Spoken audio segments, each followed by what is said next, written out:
Hi, this is Mac with PriceActionTradingSystem.com, and this will be our chart lesson for Tuesday, June the 26th. I'm still a little under the weather. I'm feeling better today, but I'm not 100%. So this is going to be a pretty quick, fairly quick chart lesson. I'm just going to go over the trades, and it was really a nondescript trading range kind of day.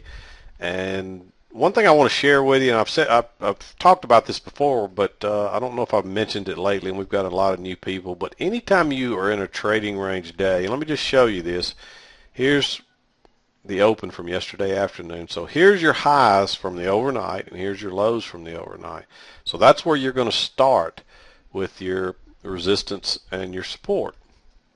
And you can see the first time we broke above it, it failed and it came back down, so there's a nice setup. Then you had a double top, but by now you should have had this line right here or right here, and then there you go, another, you got a double top, which by itself in a trading range day is good enough for usually a scalp, but of course we came all the way back to the other side of the range, and then we had a failed break lower, so there's a nice entry there. But let me tell you this about trading range days.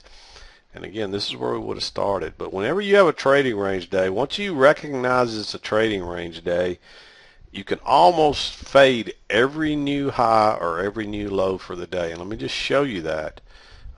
Here were your highs for the day and your lows so far on this trading day. There's your first new high. Look, you could have faded that. Then, of course, this was a double top, again, at a resistance area. So that's a nice setup.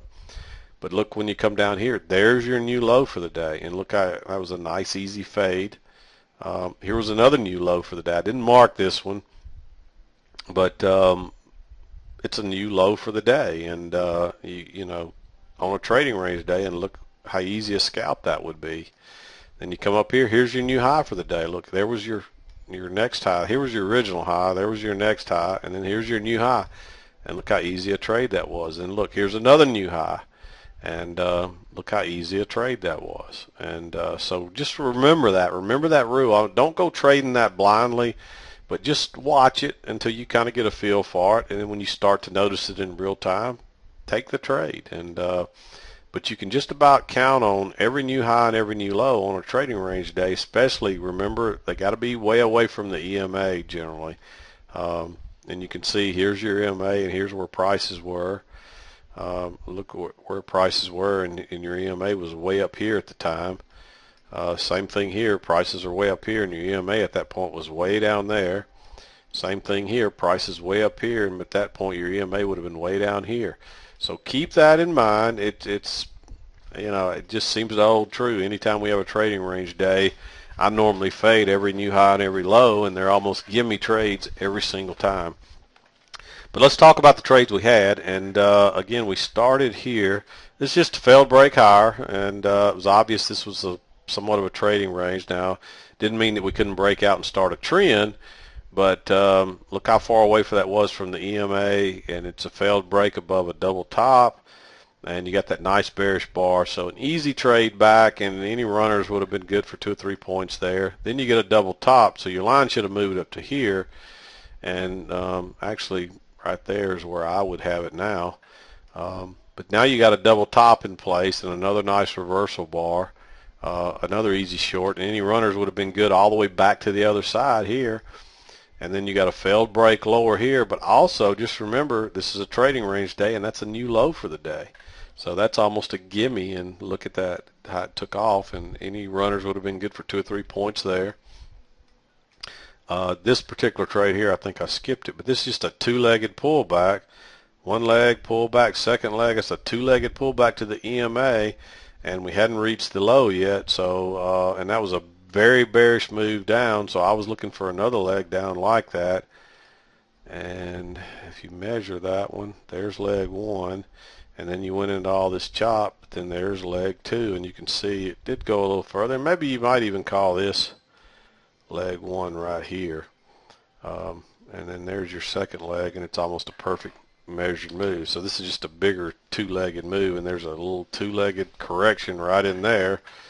And there actually was, I didn't mark this one, but you would have had this resistance across here, and then there's a failed break above it. But it was kind of risky because we had these overlapping bars, and we had just had a failed break lower down here. And generally, when you get that, you're going to get a move to the other side, but it didn't turn out that way. This just failed a failed break higher, and then we moved down to a new low.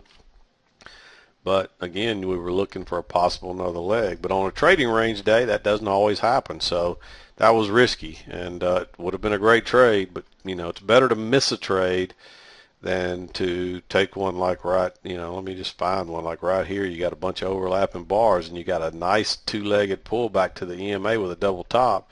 But with all that overlap and the fact that we'd already had two legs, look what happened when that second entry short triggered.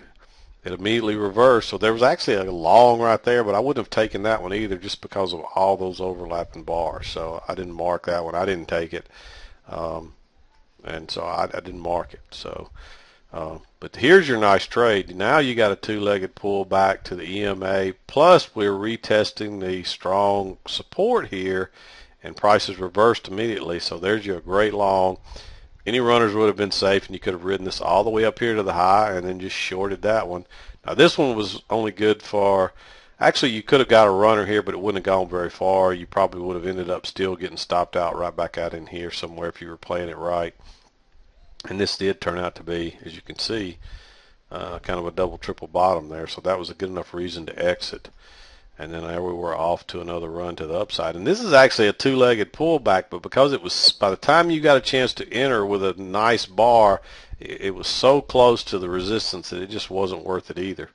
So now this was a good short simply for the reason that it was another new high on a trading range day. And I didn't mark it because, I'm not really teaching that, and I'm not really, it's not a pattern that I want people to consistently look for. I just want you to be aware of it and learn to start watching it.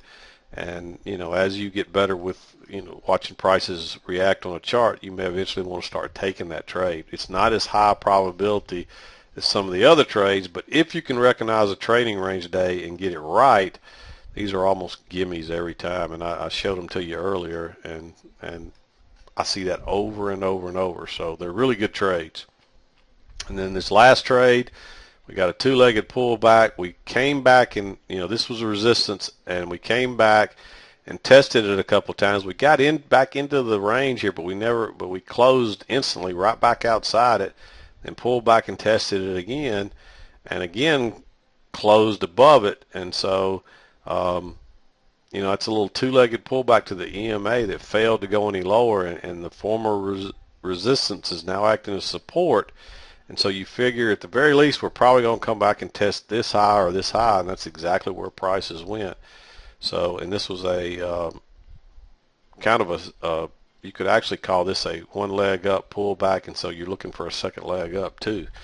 And but the main reason was because it acted as support what was resistance after a nice little two-legged pullback. So, and we actually went way above, we went too far above the former resistance to call that a failed break now. We had the failed break here that went above, and then we went higher than that. And you really could have had a trend line here too, but it wasn't really necessary to see any of that. I would say your trend line was probably right there, maybe even a little steeper there off those first two. But anyway, that gives you additional support across there in addition to this, so just more reason to take it if you had your trend line drawn right across there.